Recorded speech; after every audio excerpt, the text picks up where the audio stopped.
আমরা এতদিনে বরবাদ ছবির অনেকগুলো ফ্যানমেড পোস্টার দেখেছি এবং বেশিরভাগ কেন পুরোটাই মানে সব কটা ফ্যানমেড পোস্টারে আমরা মেগাস্টার শাকিব ভাইয়াকে দেখতে পেরেছি।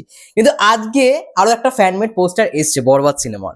নমস্কার বন্ধুরা, আমি রূপম চলে এলাম আরো একটা নতুন ভিডিও নিয়ে। বন্ধুরা, যখনই কোনো ভালো ভালো ফ্যানমেড পোস্টার এসছে আমি চেষ্টা করছি সেগুলো নিয়ে কথা বলার, কারণ এইগুলো বানাতেও ভাই অনেক টাইম লাগে, অনেক সময় খরচা করি। ফ্যানমেড পোস্টারগুলো যারা বানাচ্ছে তারা কিন্তু তৈরি করছে শুধুমাত্র মেগাস্টারের প্রতি ভালোবাসা এবং বরবাদ সিনেমার যা হাই। Borbaad cinema for the first time বাংলার এমন একটা সিনেমা হতে চলেছে যেটা ওয়ান অফ দ্য মোস্ট মানে বিগেস্ট বাজেট, যেটা আমরা বলি যে সব থেকে বৃহৎ বাজেটের ছবি বা অনেক বেশি বাজেট দিয়ে মেকিং করা একটা ছবি, সেটা হচ্ছে বরবাদ। এবং যেই ছবির ভায়োলেন্স দর্শক আগে কখনো দেখেনি।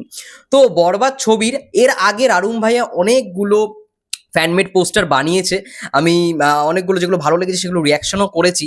আজকে আরো একটা ফ্যানমেড পোস্টার এসছে রারুম ভাইয়ের পেজ থেকে এবং সেখানে আমরা কিন্তু দেখতে পেতে চলেছি যিশু সেনগুপ্তকে। দেখো, আমার বিশেষ করে একটা জিনিস সকাল থেকেই মনে হচ্ছিল যে বরবাদের একটা কন্টেন্ট যখন তারা দেবে, আই থিঙ্ক যিশু সেনগুপ্তর পোস্টার হয়তো তারা আলাদা রকম ভাবে লঞ্চ করবে। মানে যিশু সেনগুপ্তর ক্যারেক্টারটার একটা ক্যারেক্টার পোস্টার বা ক্যারেক্টার মোশন পোস্টার হয়তো প্রোডাকশন হাউসের পক্ষ থেকে আমরা দেখতে পাবো। এটা আমার মনের মধ্যে সকাল থেকে চলছিল। এবার সেটার সঙ্গে সঙ্গেই দেখি বিকেলবেলায় রারুম ভাইয়ের পেজ থেকে একটা ফ্যানমেড পোস্টার, সেটা হচ্ছে এই ছবিটা। আমি পাশে রাখছি ছবিটাকে, তোমরা দেখতে পারবে। যিশু সেনগুপ্ত এবং যিশু সেনগুপ্তকে আমরা দেখতে পাচ্ছি যে একটা বন্দুক হাতে দাঁড়িয়ে আছে, ঠিক যেই ড্রেস আপে আমরা তাকে দেখেছি টিজারের মধ্যে, ঠিক সেই ড্রেস আপেই দেখো যিশু সেনগুপ্ত বন্দুকটা হাতে নিয়ে দাঁড়িয়ে রয়েছে এবং সামনে অনেকগুলো কাগজপত্র, এবং বোঝা যাচ্ছে যে মানে কারাগার যেটা ছিল সেইখানে আর কি পুলিশদের সে মারছে, মানে পুলিশগুলো পেছনে। আমি যখন টিজার রিভিউ করেছিলাম তখন বলছিলাম যে এই একটা কারাগার, মানে লক আপের মধ্যে যিশু সেনগুপ্ত ঢুকেছে, সবাইকে মেরে ফেলেছে এবং একজনকে আর কি রেপ করে উঠছে, ধর্ষণ করে উঠছে, এরকম একটা জিনিস মুভমেন্ট কিন্তু দেখানো হয়েছিল টিজারটার মধ্যে। আমার খুব পার্সোনালি ভালো লাগলো, খুব আমি হ্যাপি যে যিশু সেনগুপ্তকে নিয়েও একটা এআই পোস্টার বা একটা ক্যারেক্টার পোস্টার বানানো হয়েছে। তো এটা দেখে আমি পার্সোনালি খুব হ্যাপি হয়েছি, যার জন্যই আমি ভিডিওটা বানাচ্ছি। যখনই আর কি আমার চোখে পড়লো, দারুণ হয়েছে। আমার কোথাও গিয়ে মনে হচ্ছিল প্রথমে যে একটা অরিজিনাল পোস্টারই দেখে ফেলেছি, কারণ মুখের যেরকম মানে মুখের যে মিলটা, তার সঙ্গে সঙ্গে দেখো ড্রেস আপ পুরোপুরি সেম। যেরকমটা মানে আমরা টিজারে দেখেছিলাম যিশু সেনগুপ্ত যেরকম ড্রেস আপ ছিল, ঠিক সেই ড্রেস আপেই একটা character poster already fan made বানানো হয়েছে। ভাল লাগছে, এটা বেশ ভাল লাগছে, একটা প্রফেশনাল পোস্টার হয়েছে।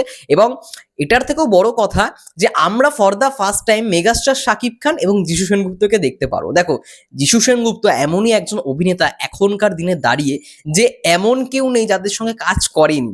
আমরা রিসেন্টলি শুনতে পেয়েছিলাম যে কিং এসআরকের মানে শাহরুখ খানের পরবর্তী ছবি, সেখানেও নাকি যিশু সেনগুপ্ত থাকতে পারেন।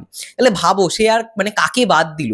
সাউথে তো অলরেডি সে কাঁপিয়ে দিয়েছে। আমার পেছনে যে ছবিটা দেখতে পাচ্ছ, মানে ভিডিওটা চলছে, ভিডিও না একটা সিনেমা চলছে, এটা হচ্ছে সাউথের একটা সিনেমা গেম চেঞ্জার। আমি সিনেমাটা এখনো দেখিনি, হিন্দি মানে ডাব ভার্সনে এসে গেছে জি5-এ। আমি সেটাই দেখছিলাম, ভালো লাগছে, বেশ ভালো লাগছে। কিন্তু ফরম্যাটটা কোথাও গিয়ে সেই ওই আল্লু অর্জুন রামচরণের যে আগের যে সিনেমাগুলো হতো না 2017-18 সালে, যেরকম ইউটিউবে গোল্ড মাইন্স যে সিনেমাগুলো দেখতাম, ফরম্যাটটা সেরকমই লাগছে।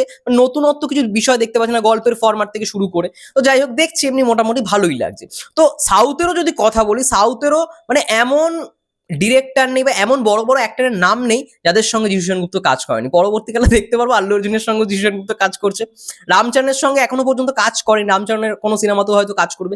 আর বলিউডে তো মানে হামেশাই তাকে আমরা দেখতে পাচ্ছি, রিসেন্টলি ডাব্বা কার্টেলে সে অভিনয় করেছে। এবং তোমরা জানো যে সালমান খানের সিনেমাতেও যিশু সেনগুপ্ত অভিনয় করেছে। তো এটা মানে সত্যি কথা বলছি, মানে যিশু সেনগুপ্ত কাউকে ছাড় দিল না, প্রত্যেকের সিনেমাতেই অভিনয় করলো। হ্যাঁ, একটা টাইমে কিন্তু বাংলায় তাকে কেউ গুরুত্ব দেয়নি। বাংলায় যে ক্যারেক্টারগুলো সে করেছে, গুরুত্ব দেওয়াটাও বড় মানে ভুল, মানে গুরুত্ব দেওয়া দেওয়া হয়নি কথাটা বলাটা ভুল। কারণ অনেক সিনেমাতেই আমরা দেখেছি বাংলাতে হয়তো ক্যারেক্টারগুলো খুব একটা ভালো লাগেনি দর্শকে, কিন্তু যখনই সে বলিউডে বা সাউথে গিয়ে ভিলেনের ক্যারেক্টার প্লে করছে, তখন কিন্তু দর্শক ভালো রকম ভাবে খাচ্ছে। যার জন্য দেখো বরবাদ সিনেমা তো যিশু সেনগুপ্তকে আমরা ভিলেনের চরিত্রেই দেখতে পাচ্ছি। পরবর্তীকালে আমরা এমনই খাদানও আমরা ভিলেনের চরিত্রেই দেখতে পেলাম। তো মানুষ না এটাতেই হয়তো মানে এখন ভালো রকম ভাবে নিচ্ছে, যিশু সেনগুপ্তকে ভিলেনের ক্যারেক্টারই ভালো রকম ভাবে নিচ্ছে। ভালো, তো জিনিসটা খুব ভালো। বাংলা থেকে এমন একজন অভিনেতা যে পুরো ওয়ার্ল্ড কাঁপাচ্ছে, ঠিক আছে। পরবর্তীকালে আমরা আরো বড় বড় সিনেমায় তাকে দেখতে পারো। যিশু সেনগুপ্ত সত্যি খুব এখন যেরকম বিজিয়েস্ট মানুষ, মানে তাকে আমরা মানে কম সিনেমা হলো, কম বলবো না, মানে ভালো ভালো সিনেমায় আমরা তাকে দেখতে পাচ্ছি, সাউথের বলি বলিউডের বলি, আর ওয়েব সিরিজে তো সে কাজ করছে। তো এটা বিশাল ব্যাপার, বিশাল ব্যাপার। এবং মানে এই টাসেলটা দেখার জন্য আমরা সবাই সত্যি কথা বলছি খুব এক্সাইটেড, খুবই এক্সাইটেড। যাই হোক, যিশু সেনগুপ্ত ভার্সেস শাকিব খান, দেখা যাক কেমন হয়। আমার তো মানে এই দুজনের টাসেল আমরা শুনেওছি রিসেন্টলি, মানে ইন্টারভিউ গুলোতে, যে মানে কিভাবে তারা বন্ধুত্ব হয়ে উঠেছিল, মানে শাকিব খান এবং যিশু সেনগুপ্ত এতটাই ফ্র্যাঙ্কলি, এতটাই ফ্রেন্ডলি, তারা একসঙ্গে সেটে আর কি যখন শুটিং শেষ হয়ে যেত তখন সিনেমা নিয়ে আলোচনা করতো, গল্প করতো। তো এটা দারুণ একটা বিষয়, ঠিক আছে। এবং পরবর্তীকালে শাকিব ভাইয়ার মুখ থেকে শুনতে চাই যিশু সেনগুপ্তর সঙ্গে অভিনয় করে শাকিব ভাইয়ার কেমন লাগলো। যাই হোক, এই ফ্যানমেড পোস্টারটা বেশ ভালো লাগলো, তার জন্য রিয়াকশনটা শেয়ার করলাম।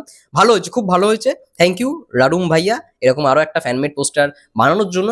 সত্যি মানে আজকে সবাই মিলে ফ্যানমেড পোস্টার, বা যারা এই যে ফ্যানমেড পোস্টারগুলোকে বানাচ্ছে, তারা তো তাদের সময়টা নষ্ট করে এই জিনিসটা করছে। এটা মানে সিনেমারই কোথাও গিয়ে প্রমোশনই হচ্ছে।